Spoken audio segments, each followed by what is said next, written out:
ఓం గం గణపతయే నమః. ఓం వాగర్ధావివ సంపృక్తో వాగర్ధ ప్రతిపత్తయే జగతః పితరో వందే పార్వతీ పరమేశ్వరో. శ్రీ ఉమామహేశ్వరాభ్యాం నమః. మీనరాశి. మీనరాశి వారికి మే మాసం మొత్తం కూడా గ్రహాల యొక్క గోచార స్థితిగతులను కనుక మనం గమనించినట్లయితే, ముఖ్యంగా మీనరాశిలో ఉన్నటువంటి శని భగవానుడు ఏలినాటి శని దోషాన్ని, 12వ స్థానంలో ఉన్నటువంటి రాహువు ఎన్నో రకాలైనటువంటి ఇబ్బందుల్ని కలుగజేస్తూ, ఈ మాయా ప్రపంచంలో మీరు ఎదుర్కోలేనటువంటి ఎన్నో మాయల్ని పరిచయం చేస్తూ, మీ దగ్గర ఉన్నటువంటి డబ్బును కూడా, బ్యాంకులో ఉన్న డబ్బును కూడా పుష్కాగి చేసేటటువంటి పరిస్థితి రాహు వల్లే కలుగుతాం. కాబట్టి కొంచెం తస్మాత్ జాగ్రత్త. ఫోన్లో ఏదైనా సరే మీకు ఒక లింక్ వస్తే దయచేసి దాన్ని లింక్ను ఆపరేట్ చేయకండి. ఈ రాహువు మెస్మరైజ్ చేసి పూర్తిగా మీరు ఉన్న డబ్బులన్నీ లాగేస్తారు. జాగ్రత్త. ఆల్రెడీ ఇంట్లో కూర్చున్న శని భగవానుడే ఎన్నో కర్మదోషాలతో పాటుగా రాహువు కూడా మిమ్మల్ని వెంబడిస్తున్నాడు. జాగ్రత్త. దాని తోడు మే 10 వరకు కూడా కుజుడు మీ యొక్క జన్మరాశిలో ఉండడం ద్వారా ఆరోగ్యపరంగా మీరు అనుభవించే స్థితిగతి ఇంకెవరూ అనుభవించలేమో అనిపిస్తుంది. అది ఎన్ని రకాలంటే, ఇంకా ఆరోగ్యం అంటే మన శరీరంలో ఎన్నో అవయవాలు ఉన్నాయి. ఏదో అవయవాన్ని ఇబ్బంది పెడుతూనే ఉంటారు ఆ శని పూజలు. దీర్ఘకాలికమైనటువంటి అనారోగ్యాలను ఇచ్చేవాళ్ళు ఈ శని పూజలు. ఓ పట్టాన్ని తగ్గించరు. సరే, మే 10 తర్వాత కుజుడు స్వక్షేత్రంలోకి వెళ్తున్నాడు. 2వ స్థానం అంటే కుటుంబంలో గొడవలు సృష్టిస్తాడు. ఆర్థికపరమైనటువంటి ఇబ్బందుల్ని, తండ్రితో కుటుంబపరమైన సమస్య. అయితే ఏంటంటే, కాస్త స్వార్జితంగా మీరు కొంత కోరికలు నెరవేర్చుకునేటటువంటి ధనాన్ని కష్టపడి సంపాదించుకుంటారు. జాగ్రత్త పడతారు. మంచి ప్రణాళికలు. కాస్త ఆవేశం ఉంటుంది, తగ్గించుకోండి. ఆలోచనలు పెంచుకోండి. అట్లాగే వీరి యొక్క ప్రేమపూరితమైనటువంటి వ్యవహారాలైన కుటుంబంలో కొన్ని గొడవలు జరిగే అవకాశాలు ఉంటాయి. ఆకస్మికంగా ధనాన్ని ఖర్చు పెట్టే పరిస్థితులు, లేనిపోని కేసుల్లో ఇరుక్కోవడం ద్వారా కోర్టుల్ని, పోలీస్ స్టేషన్ని సందర్శించే అభాగ్యము కలుగుతుంది ఈ యొక్క మీనరాశి వారికి. ముందు చూస్తే కుజుడు మే 10 నుంచి, వెనక చూస్తే రాహువు, మీ ఇంట్లో శని. ఇంత ఘోరమైన సిచ్యువేషన్ మీనరాశి వారికి ఉన్నప్పుడు వీరిని కాపాడే శక్తి ఒక్క హనుమంతుల వారికి ఉంటుంది, ఈశ్వరుడికి ఉంటుంది, దుర్గాదేవికి ఉంటుంది. మరి ఈ మీనరాశి వారికి సూర్య భగవానుడు అదే ద్వితీయంలో ఉండి, ఆయన కూడా సేమ్ ఫార్ములాతో ఉద్యోగపరంగా మే 14 వరకు వీరికి ఎన్నో రకాల సమస్యల్ని, ఆర్థికపరమైనటువంటి నష్టాన్ని కలుగజేస్తాడు. ఉద్యోగం పరమైనటువంటి సమస్యలు. కొంతమందికి ఉద్యోగం పోవటం, దాని ద్వారా నష్టం కలగటం. కొంతమందికి ఉద్యోగంలో వీరికి ఏదో ఇబ్బంది కలగటం, లేదా ట్రాన్స్ఫర్స్ కావటం, కుటుంబం నుంచి దూరం కాకుండా ఉండడం కోసం డబ్బులు ధారపోసైనా సరే అక్కడే ఉండటానికి ప్రయత్నాలు చేయటం. ఈ విధంగా ధన నష్టం జరగడానికి ఎక్కువ అవకాశాలు ఉన్నాయి రాసుకోండి. దానికి బుధుడు అక్కడే ఉండటం, తర్వాత ఈ ఇరువురు కూడా అంటే వ్యాపారపరంగా కొంత లాభము, అట్లాగే భార్యాభర్తల్లో ఎవరో ఒకరు ఉద్యోగం చేయడం ద్వారా కాస్త ధనలాభము, కుటుంబ అవసరాలు తీరడం, ఇవన్నీ జరిగే అవకాశం ఉంటుంది. కొంతమంది విద్యార్థులకి విద్యార్థి కొంచెం ఆసక్తి పెరగటం, విద్యలో మంచి లాభదాయకమైనటువంటి మేధస్సుని, ప్రజ్ఞని, తెలివితేటలను ఉపయోగించడం, ఇవన్నీ జరిగే అవకాశం ఉంటుంది.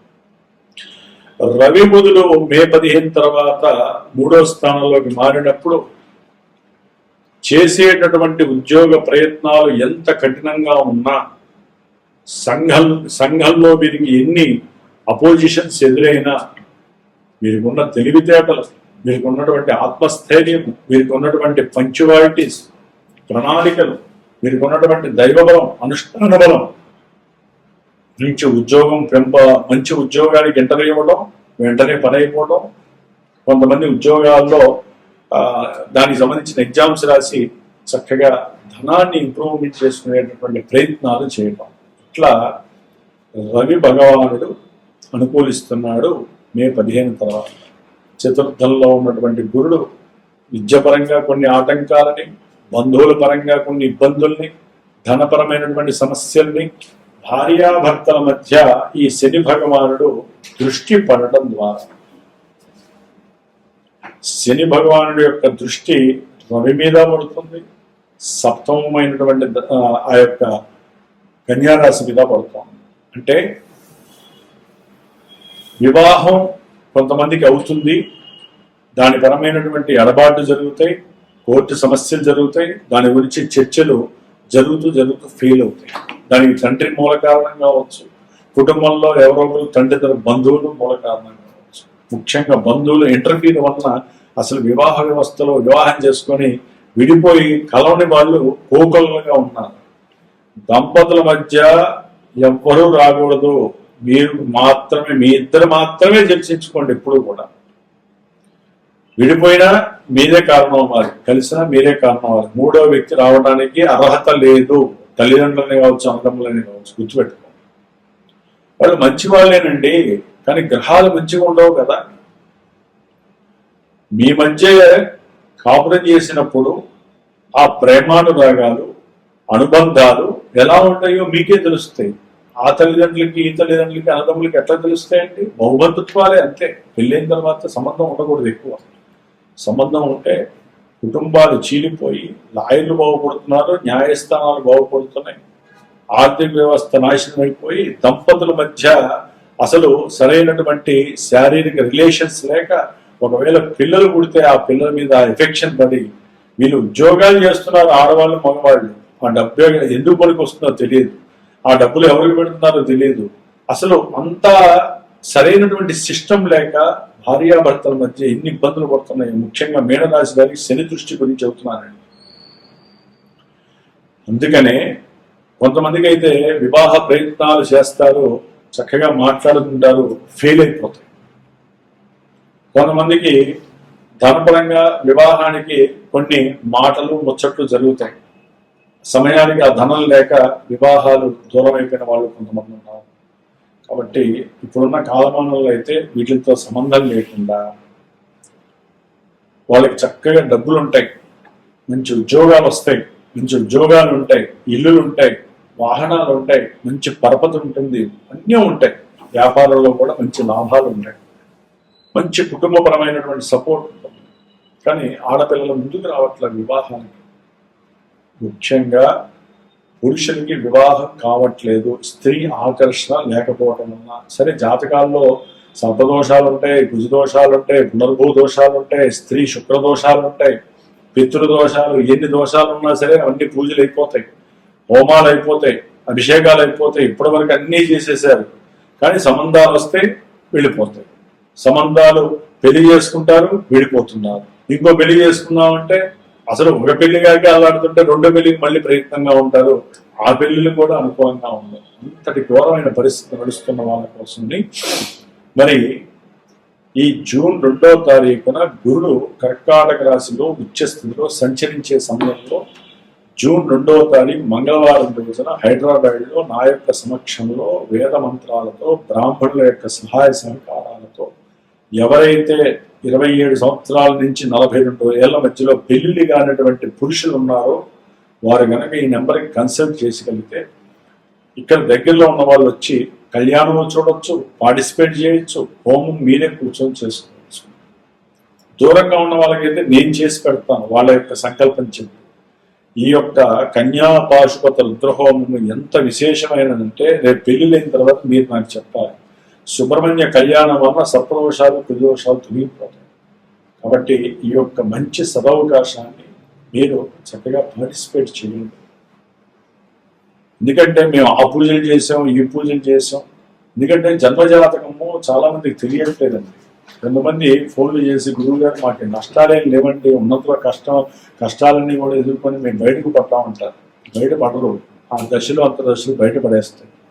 కొంతమంది అయితే మీరు మంచి చదువుతున్నారు కానీ మాకు మంచి ఏం జరగట్లేదండి అంటారు. ఎందుకంటే శుక్ర భగవానుడు మీనరాశి వారికి 3-4 స్థానాల్లోనే ఉంటాడు ఈ నెల రోజులు. అనుకున్న ప్రతి సంకల్పం సిద్ధిస్తుంది, రావాల్సిన డబ్బులు వస్తాయి, బంధువుల సహకారం అందుతుంది, భార్య వలన డబ్బులు వస్తాయి, మంచి గృహం కొంటారు, లేకపోతే మంచి వాహనం కొంటారు.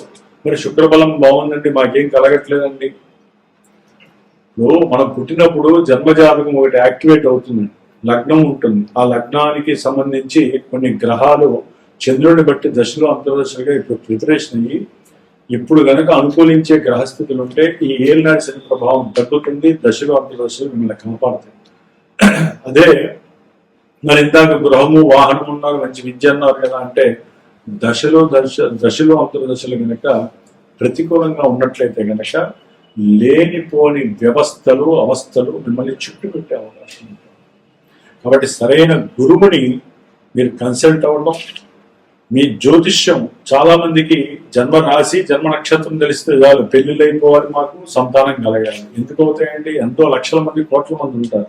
కాబట్టి జన్మ జాతకాన్ని గురువు ద్వారా చక్కగా మీకు ఏం దశలు నడుస్తున్నాయి, అంతర్దశలు నడుస్తున్నాయి, ఏ లగ్నం మీ దశలు తెలుసుకొని ఎప్పుడు వివాహం అవుతుంది, ఎప్పుడు వ్యాపారం ప్రారంభం చేసుకోవచ్చు, వ్యాపారంలో అసలు ఎందుకు నష్టం అవుతుంది, దానికి తగ్గ పరిష్కారాలన్నీ తెలుసుకొని ఆ పరిష్కారాలని ఆచరిస్తేనే జ్యోతిష్యం విన్నటువంటి ఫలితం మీకు కలుగుతుంది.